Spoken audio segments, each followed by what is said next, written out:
আসসালামু আলাইকুম। মাননীয় প্রধানমন্ত্রী তারেক রহমান সাহেবের কাছে আমার আকুল আবেদন। আমি একজন প্রবাসী সৌদি থেকে বলতেছি। আমি অনেকটা বছর সৌদিতে প্রবাসী, আমি সৌদিতে কাজ করি। দেশে আমার ফ্যামিলি থাকে, আমার প্রতিবন্ধী একটা ছেলে আছে। আমার ডিস্ট্রিক্টগুলো যাই, হোম ডিস্ট্রিক্টগুলো যাই ফেনী ডিস্ট্রিক্ট, ইউনিয়ন পাঁচগছি ইউনিয়ন, গ্রামের নাম হলো যে বিরুলি, পশ্চিম বিরুলি ভুঁইয়াবাড়ি।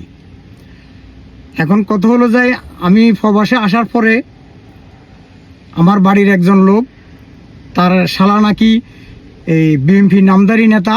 আসলে সে বিএমপি করে না, আমি জানি, যতটুকু জানতাম সে একজন সিমেন্টের দোকানে কাজ করে, লেবার। এখন সে নাকি বলে বিএমপির বড় নেতা হয়ে গেছে। এখন আমার ওয়াইফের কাছে সাজা দাবি করতেছে। এখন রোজার ফুয়েতে এ পর্যন্ত অনেকবার আমার ওয়াইফের গায়ে হাত দিছে, তার শালা ধমক দিয়ে পুরা বাড়ি জিম্মি করে রেখেছে, আমার ছেলেকে মারার জন্য গেছে এবং আমার ওয়াইফের গালমন্দ করতেছে এবং আমার ওয়াইফের কাছে টাকা দাবি করতেছে, না হলে আমার ঘর দখল করবে।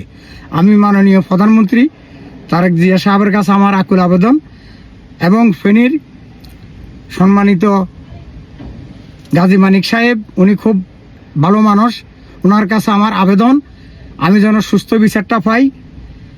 আমার ফ্যামিলি ডরে ভয়ে, আমার ফ্যামিলি অসুস্থ, ভয়ের কারণে হাসপাতালে আসতে পারতেছে না, এক হিসাবে বন্দি করে রেখেছি আমার ফ্যামিলিটারে। এখন আমি গাজী মানিক সাহেবের কাছে আমার আবেদন, এই বিচারটা যেন উনি করে দেয়।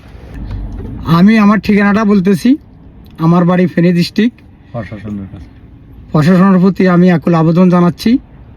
আমি ফেনী ডিস্ট্রিক্ট, আমার বাড়ি, ইউনিয়ন হলো যে আমার পাঁচগছিয়া, গ্রাম হলো যে বিরলি, পশ্চিম বিরলি ভুঁইয়াবাড়ি আমার বাড়ি। আমি আকুল আবেদন জানাচ্ছি প্রশাসনের প্রতি এবং স্থানীয় সম্মানীয় ব্যক্তি গাজী মানিক ভাই, উনি খুব ভালো মানুষ, ওনার কাছে ভালো বিচার পায় মানুষে। আমিও ওনার কাছে বিচার পাবো আশা করতেছি, উনি যেন আমার ব্যাপারটা দেখে। ওকে, সালাম আলাইকুম।